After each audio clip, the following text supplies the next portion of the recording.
Have you told anyone else about this? About creatures who live forever? Not yet, but I'm sure the boys will get a good laugh out of it. Really? I don't think it's particularly funny.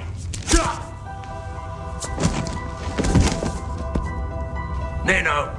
Yeah? Fetch me another.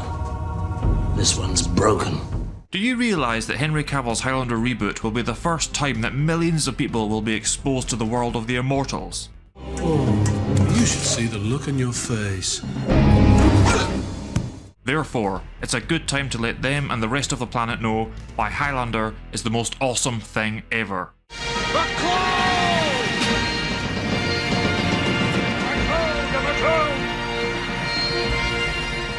My name is David McMurdo and welcome to Highlander Lore, where you learn the deepest Highlander lore from a Highlander.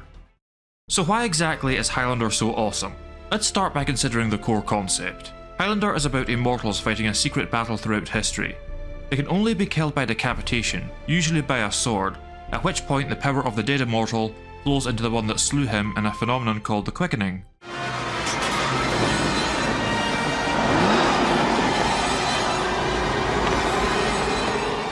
Immortals are forbidden from fighting on holy ground and they cannot have children as mortal men do. The last remaining immortal will win the prize, which is the combined power of all the immortals that ever lived. Now, I could end the video right there, quite honestly, because there is no concept that comes even close to being as awesome as that. But let's break down why exactly this core concept is so powerful. You're Connor MacLeod. Born into the Clan MacLeod in Glenfinnan, on the shores of Loch Shiel. You were driven from your home in 1536. And I cannot die. And have wandered the world ever since. Man is mortal, and so for as long as men have existed, they have conceived of immortality. Don't suppose you could spare some, could you? I wish I could have told you that. So there was no way I could have killed that son of a bitch. No. But I can. Immortality and immortals have therefore played a part in mythologies all around the world since the beginning of recorded history, and the idea of some form of eternal life is no less tantalising to those of us that live in the modern world. Ironically, the very idea has an eternal appeal. You are an immortal, Richie. Do you have any idea the gift you have been given? Shut up, man. You can live forever. Or you can kill forever. It's up to you.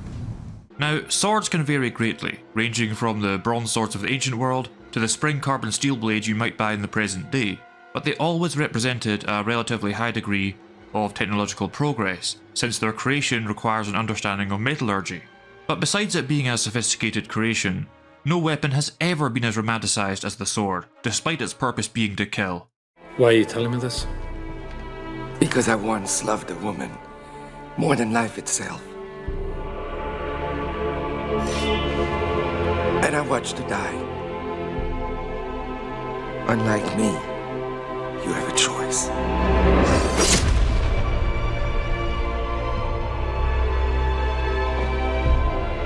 Indeed, even its application to that very end is held in high regard to this very day.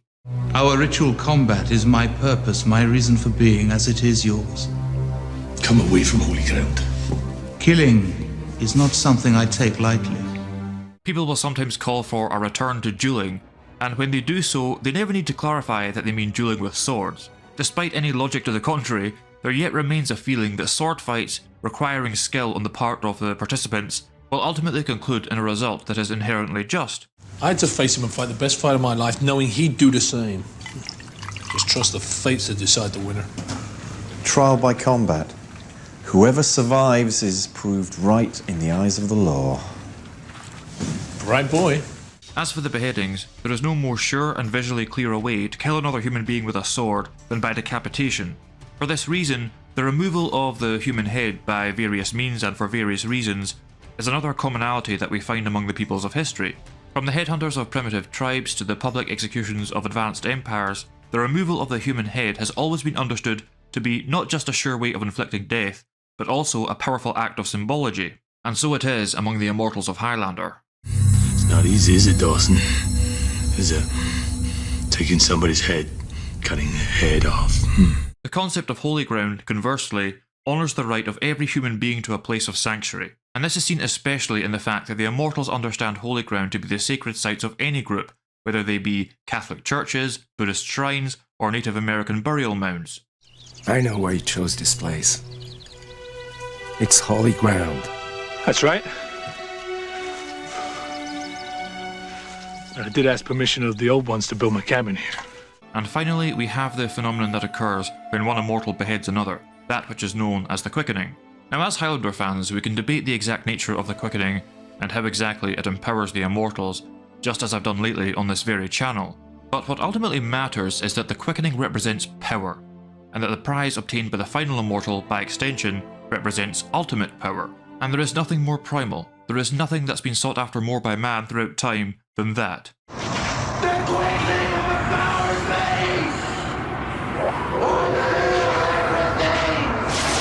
I know everything! I am everything! And so, while the core concept of Highlander can initially seem rather wacky or even silly, in truth, it's a concept that's had such a lasting appeal because, whether people recognise it or not, it evokes powerful archetypes that will always resonate with those of us living out this human experience. The problem was, as time went on, there were more and more people. And soon the fairy people had to leave their home in the fairy city. They moved into the mountains, and into the old forests, and in the caves and in the cliffs. But the other people always found these places. So the fairy people had to move on. Of course, what matters just as much as any concept, no matter how powerful, is what you ultimately do with it. And this is where we get to the even more awesome aspects of Highlander. But first, please do the usual stuff to help the video and channel out. Thank you for watching. A franchise centred around the concept that I just described lends itself most naturally to drama, as the battle between the immortals plays out throughout time. And indeed, most of the narratives within Highlander deal with this very issue, as you'd expect.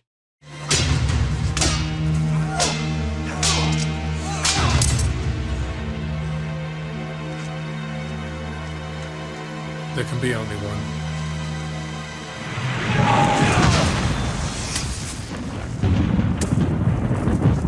But the drama in Highlander is not limited to that between the immortals and often involves mortals, especially those who number among the Watchers, a secret society that exists to study the immortals, but whose members sometimes go rogue and attempt to exterminate them. You want more? You want to bury some more of your friends for something that Horton started? Or do you want peace? Peace. Peace. The killing ends here! Oh, I swear it's only just begun! While the mind of mortal man has always been concerned with immortality, that reality has always lain beyond his reach.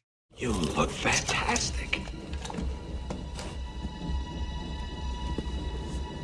You had a facelift? Something like that. Good heavens. Can you give me the secret? I could really use it.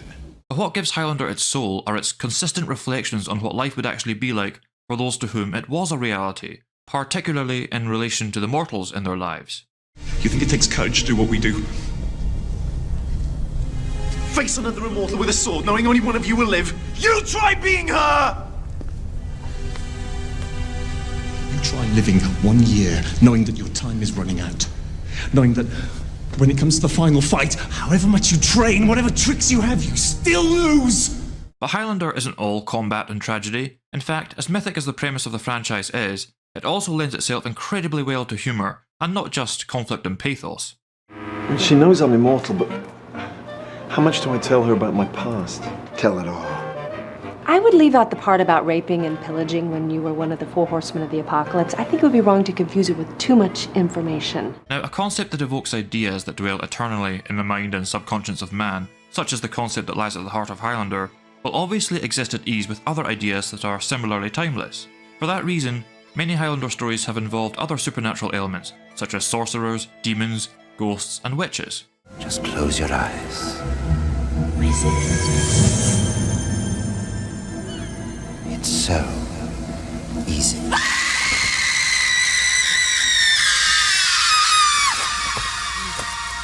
The possibilities are all the more numerous because the Battle of the Immortals takes place throughout time. So we can have Highlander stories that take place anywhere within human history, or even prehistory, from the historical Bronze Age to some imagined post-apocalyptic future. We even had aliens at one point, and then we changed them into time travelers from Atlantis before deciding that none of it was canon. Oh, and if you think that just because the core concept of Highlander involves brutal decapitations that we can't adapt it to create a cartoon aimed at children, then you're sorely mistaken, my friend. Like the rest of us, Connor MacLeod had sworn to lay down his sword and give up the quest to be the last. In taking this vow, we all became Jetadors. All. Except one. I refuse to take this ridiculous pledge. In fact, because the kind of stories that you can tell through Highlander are so varied, and because the concept has near limitless potential, you can utilise it effectively using any medium.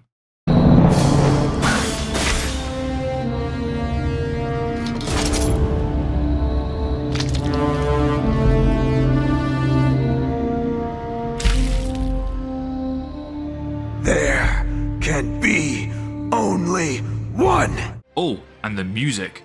While the Highlander franchise stands head and shoulders above any other you could think of in terms of being awesome, like any series, it has had its ups and downs. And yet, for whatever reason, it's always been blessed with awesome music, right from the very first movie. It's well known that while Michael Kamen composed the score for Highlander, Queen wrote its songs. They were actually only going to write a single song for it originally, but the band loved the movie so much they insisted on bestowing it with an entire album's worth of songs based around its core concept. As a consequence, we Highlander fans have had no less than Freddie Mercury himself singing the immortal tagline of the Highlander franchise.